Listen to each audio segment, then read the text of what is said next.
She dropped the phone, not gently, but like it had burned her palm. The screen went dark, and the silence after it was louder than any argument she'd ever survived. Leora stood there, heart racing, breath uneven, whispering to herself, "Say something. Just say something." But nothing came back. Nothing ever did anymore. Once, Kate had filled her world with promises. Now his words arrived like knives wrapped in calm tones. "You're too sensitive. You expect too much."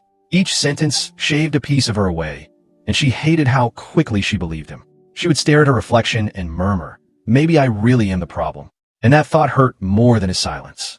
The days blurred. Conversations became monologues. Leora spoke, explained, pleaded in soft first-person confessions no one answered. "I'm trying. I'm still here.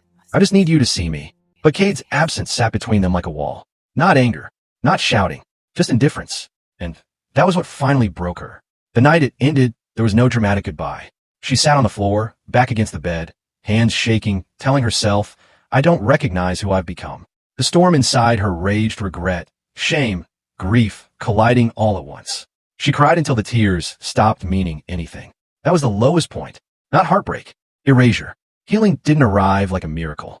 It crept in quietly. Leora learned how to stand alone again. Some morning she whispered, "Just breathe.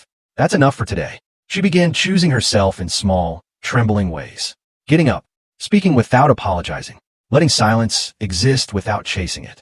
That's when Aaron appeared, not as a rescuer, not as a fixer. He listened. When she spoke in fragments, he didn't rush to fill the gaps. When she doubted herself, he didn't correct her feelings. He simply said, "I'm here." And somehow, that was everything. Around him, Leora heard her own voice again. Stronger, clearer. She laughed without fear of being too much. She shared her scars without being reduced to them. One night she admitted, "I thought I was broken." Aaron answered softly, "You were becoming." And she believed it. The past didn't disappear. It transformed. The pain became proof. The wounds became wisdom. Leora stood taller, not because love saved her, but because she finally allowed herself to rise. She looked forward now, eyes steady, heart awake, knowing she would never shrink herself again for anyone. And if this story resonates with you, if you've ever had to rebuild yourself from silence, don't forget to like this video, share your thoughts in the comments, and subscribe for more stories that remind you of your strength. Because rising isn't the end, it's the beginning.